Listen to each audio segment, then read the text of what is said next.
The U.S. national debt hit $40 trillion. And you can actually see this is a live clock on the screen of the national debt. It is ticking up dollar by dollar as I speak. And you hear $40 trillion. You think, OK, that's big. But yes. How big? Yes. It is bigger than the largest economy in the world, which is the U.S. economy. We're roughly $33 trillion when it comes to GDP. But the thing is that the national debt has doubled since 2017. So this problem is becoming worse. And if you think about it, though, there's plenty of blame to go around because this has been a bipartisan problem. It's bipartisan. Right? It sounds like a big number, and it is a staggering number. But the real concern, of course, Kelly, is the trajectory, right? The trajectory is right now we're running huge deficits just in a relatively strong economy. And the interest on that $40 trillion is an insane amount. Well, it's been so who do we blame? There's always somebody that. Right. Neither party has shown any appetite to rein in Republicans were willing to do tax cuts that they had to borrow for. Democrats have increased spending. There has been wars. There has been COVID. There's been the interest rate. When you think about that $40 trillion, it is an accumulation over decades of the government spending more than it had and not being willing to cut. What does it mean for us at home? Yes. Your mortgage rates can go up. And we could potentially default as a country, which there's plenty of people in the administration that are worried about that. You hear Besant working with Japan. I know we kind of hear these headlines where what does it mean? It's that they're worried about the debt. $39.4 trillion. That is how much the United States government owes as of this summer. But I do not want you to think about the number. I want you to think about the speed.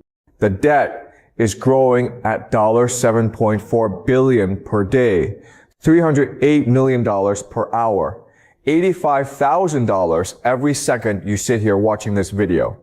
And the interest payments alone, just the cost of servicing what has already been borrowed, have now crossed $1 trillion a year. That is more than the United States spends on Medicare, more than Veterans Affairs, education, and Homeland Security combined. The federal government is now spending more to service its past than to invest in its future. But here is what nobody in Washington will say out loud. That $1 trillion interest bill does not land evenly. It concentrates, it pools, it finds the cracks in the foundation, and it pours through. And when the next recession arrives and the GDP numbers are already flashing amber, growth slowing from 2.1% in the first quarter of 2026 to 1.5% in the second, it will not hit every state equally. Some states will bend, some will break, and a handful are already so structurally compromised that a recession is not the disease, it is the autopsy. Today, I'm going to walk you through the 21 states most likely to fracture first, not because of panic, not because of politics, but because of math. Let me start with what I call the fragility index. The idea that a state's vulnerability is not measured by how wealthy it looks, but by three factors. Concentration risk, how dependent the economy is on a narrow band of industries. Fiscal elasticity, how fast revenues collapse when consumer behavior changes. And exit velocity, how quickly people and businesses are already leaving. When all three converge, you do not get a slowdown, you get a structural failure. Number 21, Michigan. The state that built the American middle class is struggling to hold on to it. Manufacturing is roughly 18% of GDP, and the automotive sector alone supports more than 170,000 direct jobs. But that industry is in the most expensive transition in its history. Electric vehicles require fewer parts, fewer suppliers, fewer workers per unit. Detroit's big three have all announced restructuring, and supplier towns from Flint to Saginaw absorbed those decisions first. Detroit has lost more than half its residents since 1970 and still carries the legacy cost of a bankruptcy. It exited in 2014. Median household income sits near $69,000, below the national figure, while insurance rates rank among the highest in the nation. Michigan is not fragile because it is poor. It is fragile because its entire economy is tethered to one industry rewriting its own rules. Number 20, Oregon. No sales tax at all, which means personal income taxes fund roughly 68% of the general fund, one of the most elastic revenue structures in America. When incomes fall, Oregon's budget falls with them immediately and without a cushion. Intel, The state's largest private employer has cut thousands of positions. Nike has trimmed its corporate workforce. Portland's downtown office vacancy has climbed past 30%, and assessed commercial values are falling with it. The pension system carries unfunded liabilities of roughly $28 billion, with required contributions still rising. After decades of steady in-migration, Oregon has now recorded consecutive years of population decline. When a state with no sales tax loses taxpayers and tech jobs at once, there is nowhere left for revenue to come from.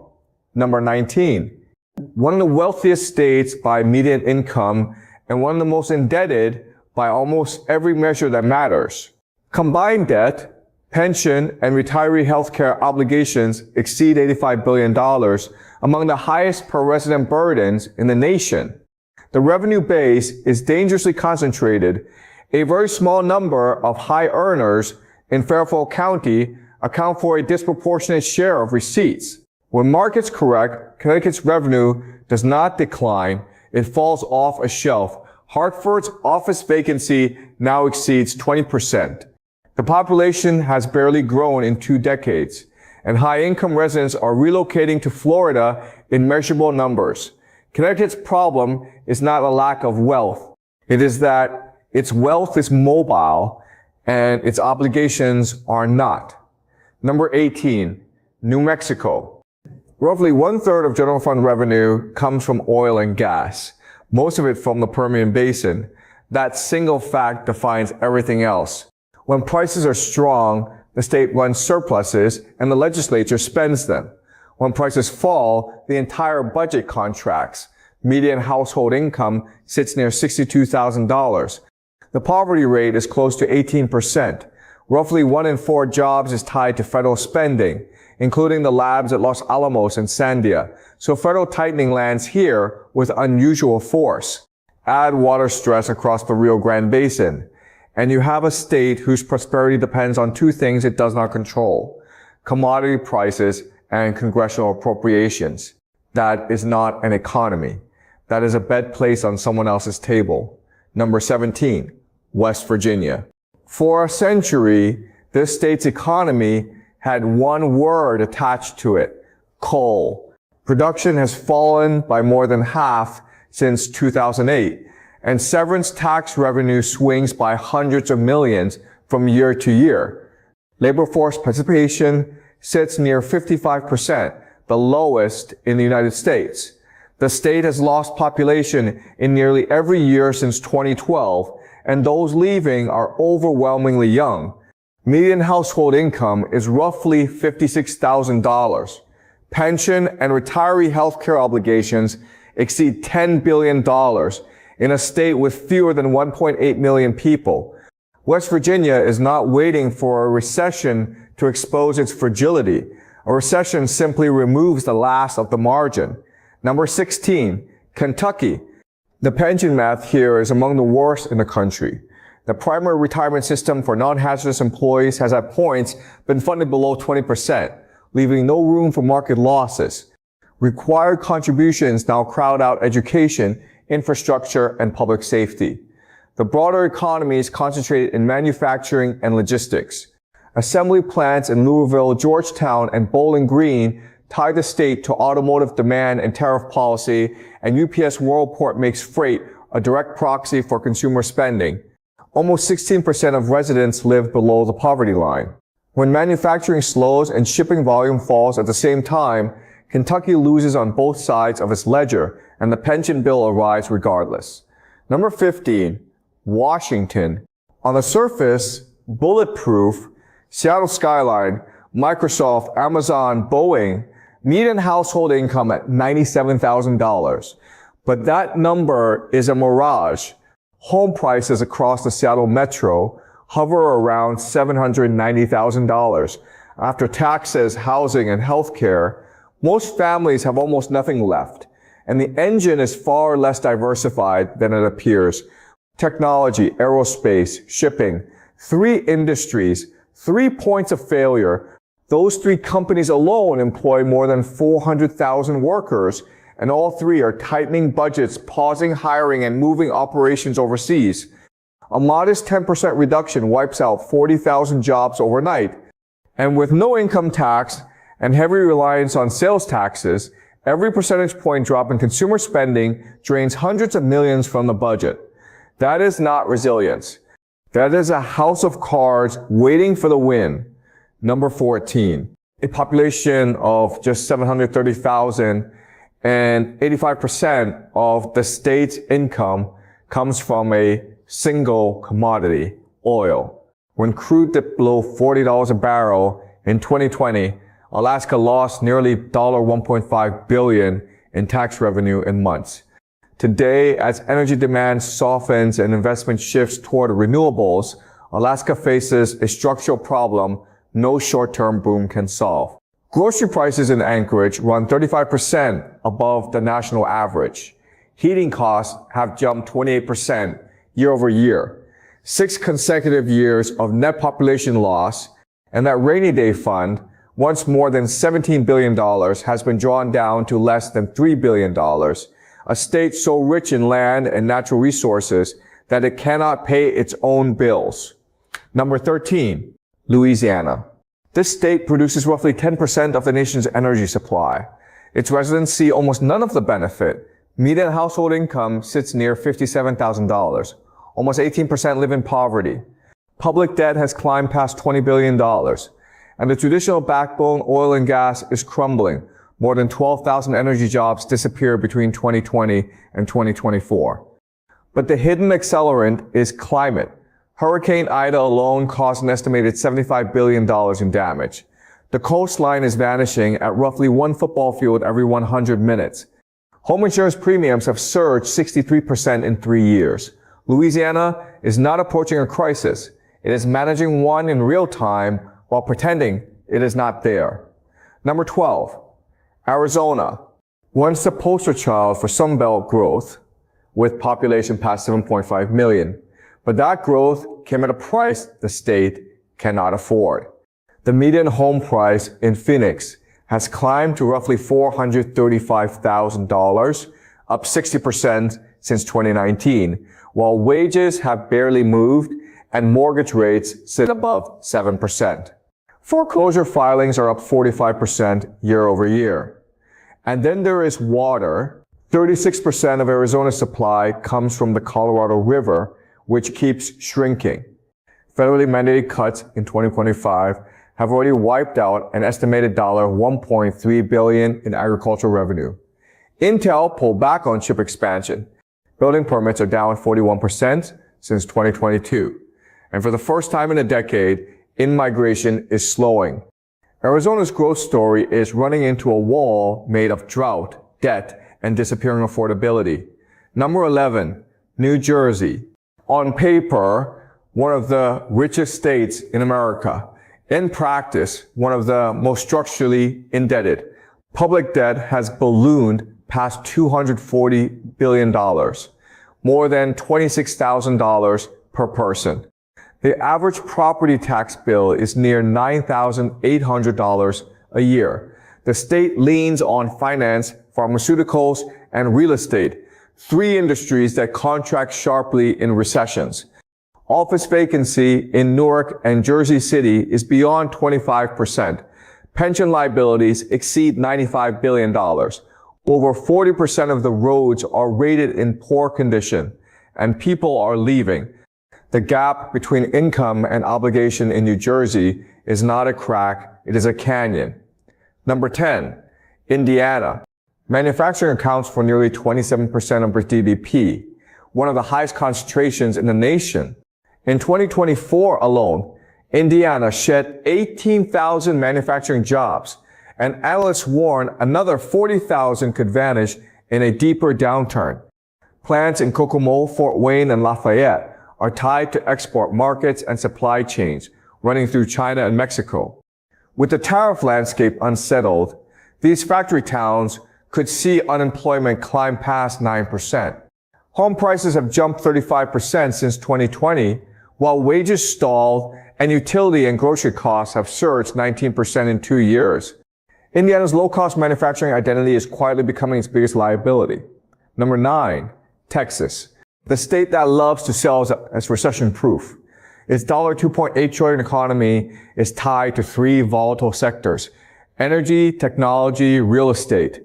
Oil alone is nearly 15% of state GDP, yet prices have slid from about $110 to $78 per barrel, stripping billions from revenues.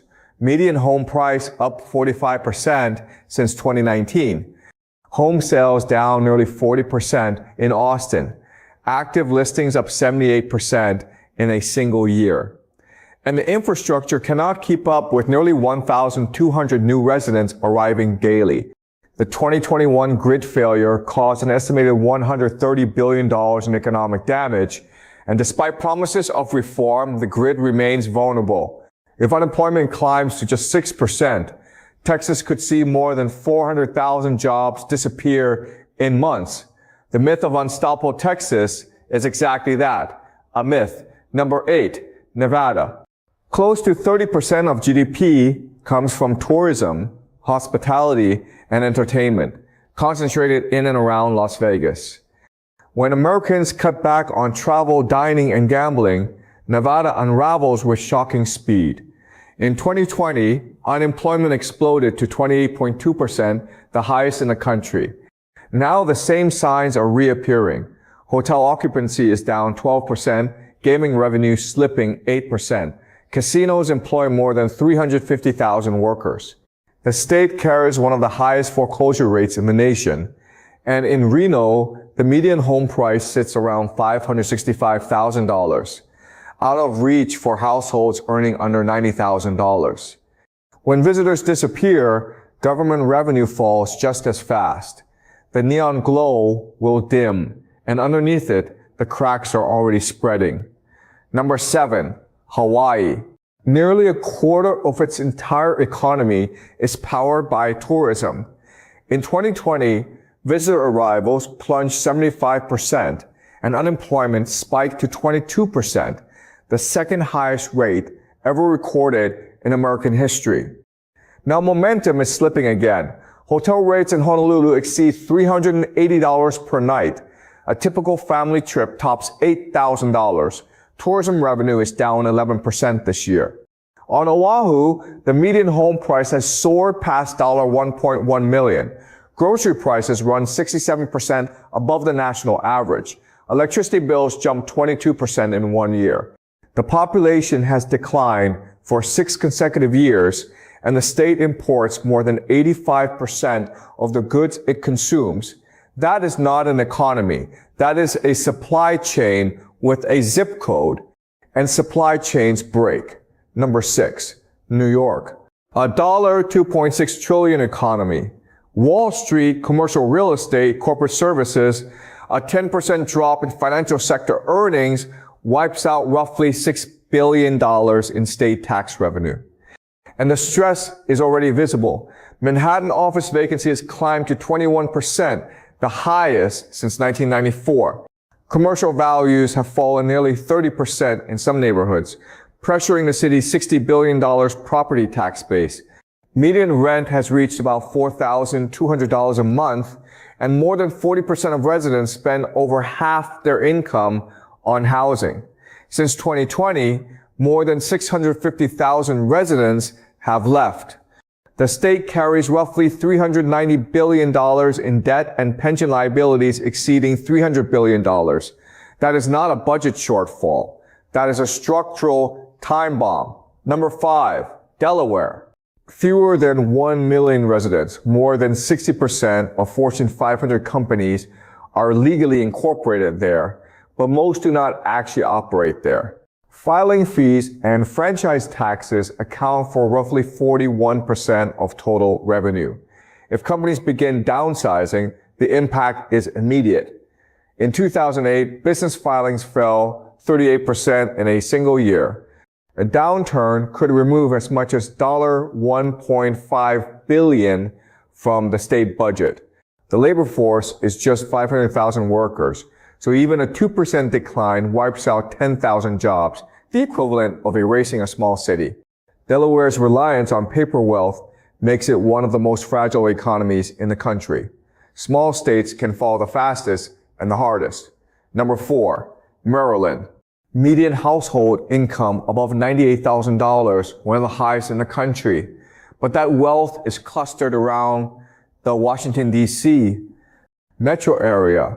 And nearly 30% of all jobs are tied directly or indirectly to the federal government.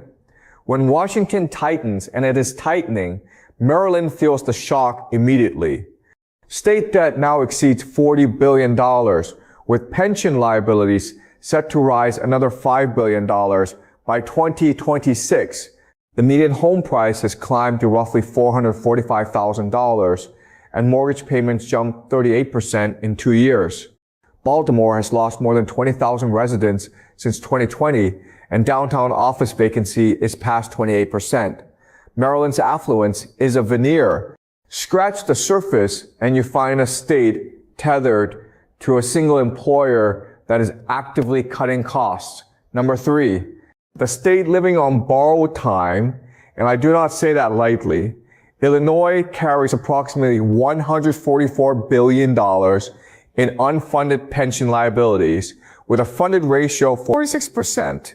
Experts warn that systems below 40% are past the point of no return.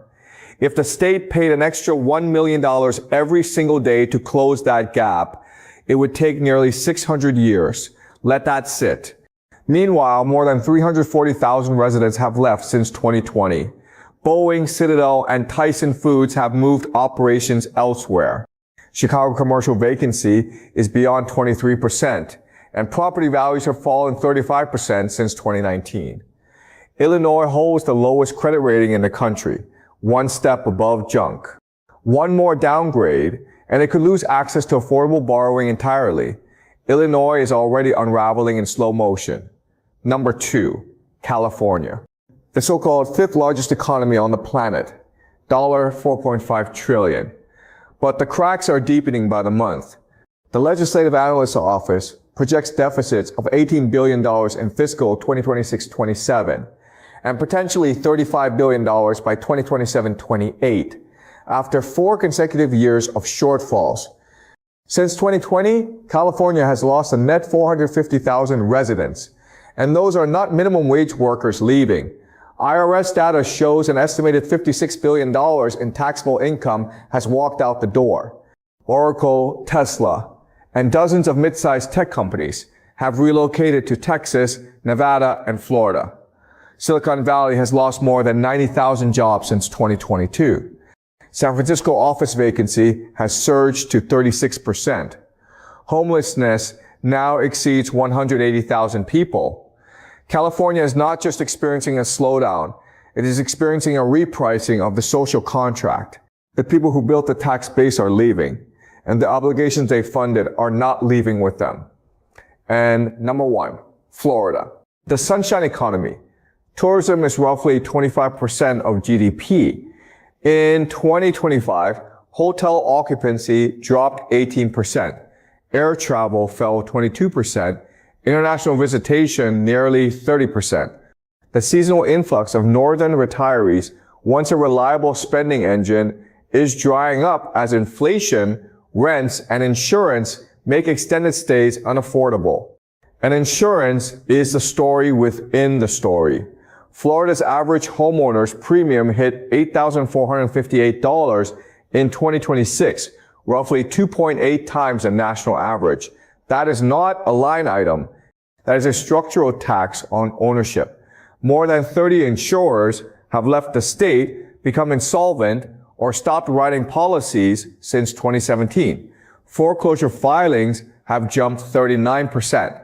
Rising sea levels now threaten an estimated $2.9 trillion in coastal real estate. The state adds close to 1,000 new residents every day. Yet power grids, water systems, and transportation cannot keep up. Construction, hospitality, and retail, more than 40% of the workforce, are beginning to shed jobs. The beaches will still be there, but the promise of effortless prosperity is being swept away by mounting debt, repeated disasters, and a cost of living pricing out the very people the economy. Welcome back to the channel. Thank you for staying tuned and thank you for always being part of this great community. As you can see, what is happening across the United States now is about some states entering a recession because of the economic policies that were introduced during the Trump administration. And some of these states, virtually about 21 states, are going to enter a recession and are actually going through a recession phase across the United States of America in this 2026. That is exactly what Professor Jiang has explained in this video, and I would like to hear your thoughts on this same video. Please drop your comments and do share with like-minded people that like to know much about America within the global. Thank you. See you in the next one.